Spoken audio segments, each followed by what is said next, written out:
And their first stop was in Karachi, which is Pakistan. And they were on their way to Australia, or they had stopped at Australia. I don't know which. But anyway, they got to go ashore in Australia, and all the military personnel, they ate fruit. They were starved because the trips were quite long and hazardous, because the ships were being torpedoed in front of them and behind them. And my husband always said, I'm just leading a charmed life. Well, they stopped in Australia, and they all had a good time and stayed there and ate oranges or whatever they were eating. And so then the next day, all of his crew broke out in this horrible rash. So he had to go to the skipper and tell him, I've got to take these men to see a doctor, because they didn't have a doctor on the ship. So they put into, I believe, Adelaide, and they examined all the fellows, and they were okay, but my husband was taken off because the doctor said, you have to have an appendectomy. You'll never make it to India. So he stayed in the hospital there for 10 days, because that's the way it was in those days. They wouldn't let you out of the hospital, you know, like they do now. And he said he felt bad because the hospital was filled with Australian wounded soldiers that had been in New Guinea. But he said the people there in Adelaide were so wonderful to him. They would come and visit them and bring them all kinds of goodies. And so then they sent him new orders, and they said for him to come home on the most expedient method you can find. So evidently it took several days for him to find when he got out of the hospital, because he was able to visit several of the Australian cities. But he finally did get a ship home.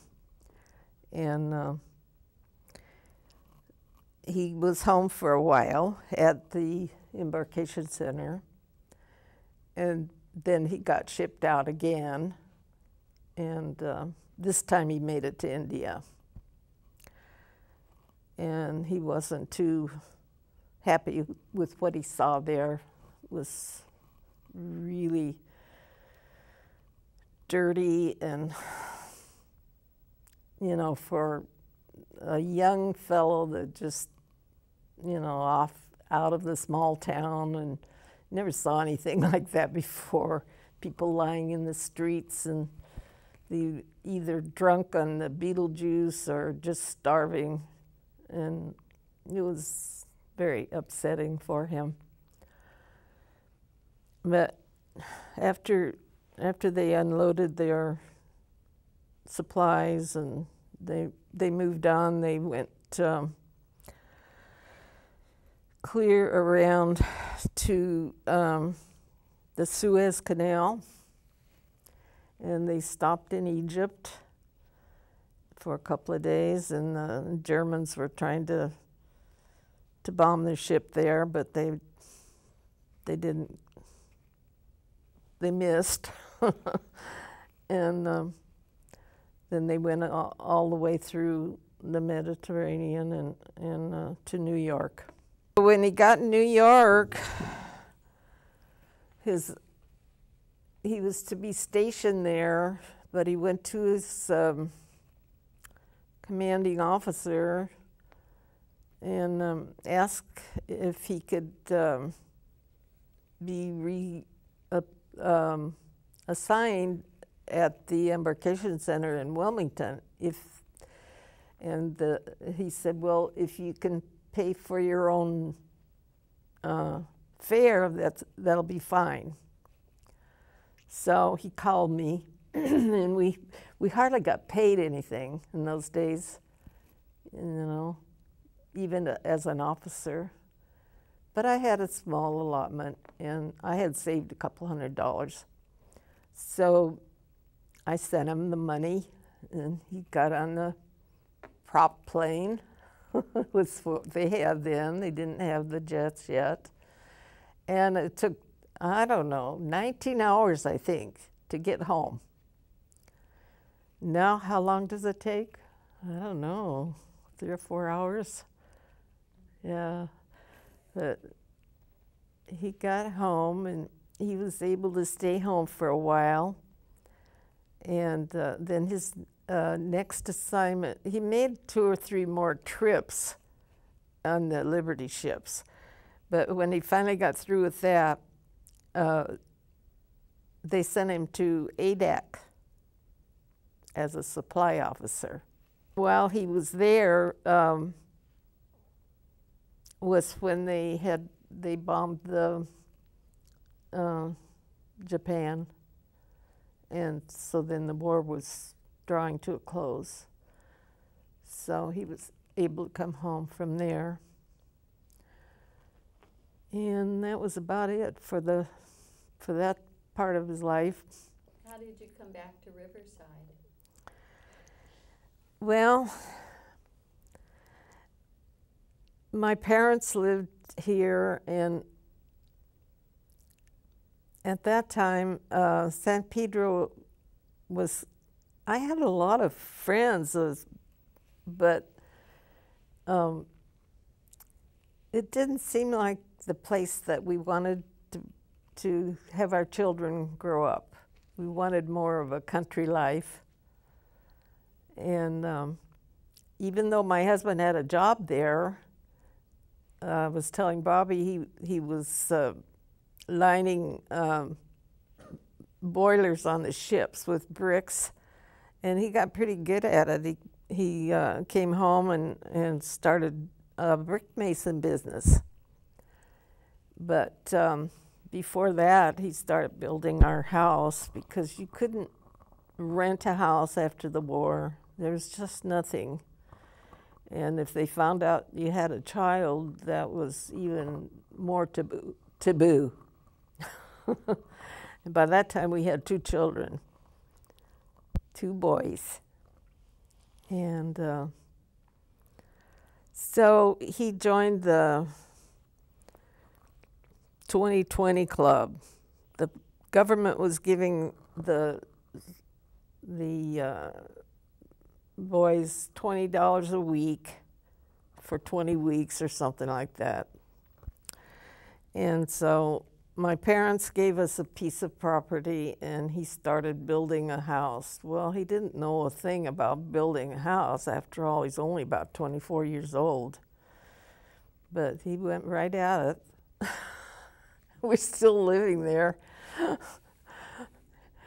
We had a painter once, and he says, "This house is built like a fort." You couldn't get supplies. That's why the house was built with cement blocks.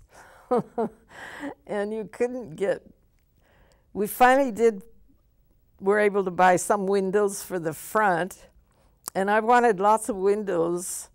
And so the neighbor stopped one day, and he says, "Fred, what are you building, a store?" Because we had so many windows. But yes, he got windows from the camp, and they must have been from the latrine or something, because they were not clear. He had to take the panes out and put clear panes in. but they were windows that we liked because they had 3 panes. And yes, we still have several of those in our house. Once we finally got settled in our house, which took quite a while, then he started looking in earnest for a job. And there was a little thing in the paper about the fire department. And we didn't have a telephone. Nobody had telephones. If you did, it was like a 10-party line. So I went to the neighbors. I said, "Do you want me to call, make an appointment?" "Yes." So I went to the neighbors and called to make an appointment for he and my brother, because my brother had just gotten out of the Navy, and they both wanted some kind of work. So